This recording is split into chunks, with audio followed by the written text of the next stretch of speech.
नमस्कार दोस्तों, माँ अन्नपूर्णा चैनल में आप सभी का स्वागत है। आज हम आपके लिए चैत्र मास में आने वाली कृष्ण पक्ष की एकादशी की व्रत कथा लेकर आए हैं। इस एकादशी को पाप मोचनी एकादशी कहा जाता है। तो चलिए अब कथा आरंभ करते हैं। धर्मराज युधिष्ठिर कहने लगे, हे श्री कृष्णा, कृपया करके मुझे चैत्र मास में आने वाली पाप मोचनी एकादशी की व्रत कथा कहिए, ताकि इस व्रत को करके मैं अपने सभी पापों को नष्ट कर सकूं।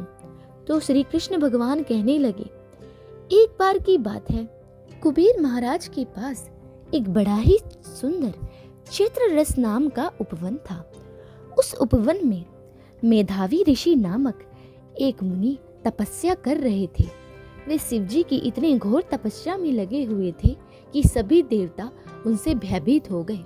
सभी ने उनकी तपस्या को भंग करने के सभी प्रयास कर लिए। बहुत सी अप्सराओं ने उन्हें मोहित करने की कोशिश कर ली, लेकिन उनकी तपस्या भंग नहीं हुई।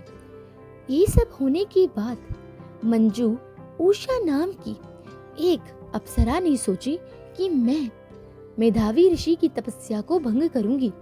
तो वे उसी वन में कुछ दूरी पर जाकर अपनी वीणा का वादन करने लगी। उनकी वीणा सुन ऋषि की नेत्र खुल गए और वे उनकी तरफ आए। उनकी वीणा सुनकर वे इस प्रकार मोहित हो गए कि वो उनके साथ रमण करने लगे।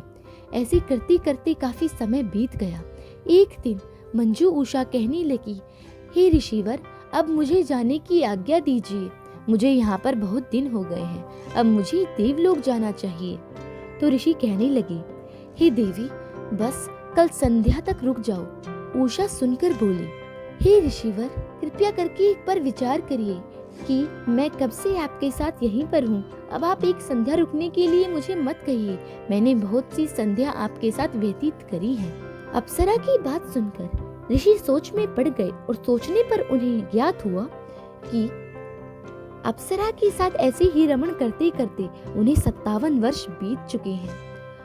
जब ऋषि ने ध्यान पूर्वक सोचा तो उन्हें समझ आया कि यह अप्सरा तो उनकी तपस्या को भंग करने आई थी। इससे क्रोधित होकर ऋषि ने अप्सरा को श्राप दे दिया, हे दुष्ट अप्सरा, तूने मेरी तपस्या भंग करी है। जा, मैं तुझे पिशाच योनि का श्राप देता हूँ। अब तू पिशाच योनि में रहेगी।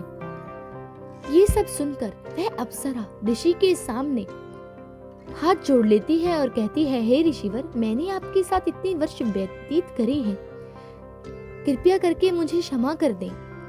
ये सब सुनकर ऋषि के मन में थोड़ी सी दया आ गई, तो उन्होंने बताया कि तू चैत्र मास में आने वाले शुभ पाप मोचनी एकादशी का व्रत करना। यह विष्णु भगवान का व्रत होता है।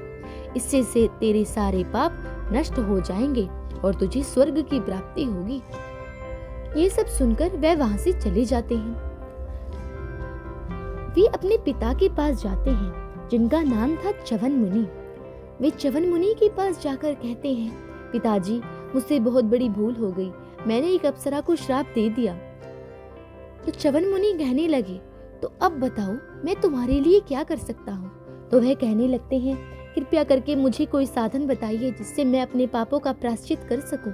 तो च्यवन मुनि कहने लगी, हाँ, चैत्र मास में आने वाली पाप मोचनी एकादशी का व्रत करने से तुम्हारे सारे पाप नष्ट हो जाएंगे, तो तुम भी यह व्रत करना। इसी प्रकार अप्सरा ने यह व्रत किया और उसे पिशाच योनि से मुक्ति मिल गई और उसे स्वर्ग की प्राप्ति हुई। तो जो भी व्यक्ति इस व्रत को करता है, उसके जीवन के पाप नष्ट हो जाते हैं और उसे मोक्ष की प्राप्ति होती है। तो बोलिए श्री विष्णु भगवान की जय। यह थी चैत्र मास में आने वाली पाप मोचनी एकादशी की व्रत कथा। आपसे फिर मिलेंगे एक और कथा के साथ। तब तक के लिए धन्यवाद और हमारे चैनल को सब्सक्राइब करना न भूलें। जय मां अन्नपूर्णा, जय श्री विष्णु।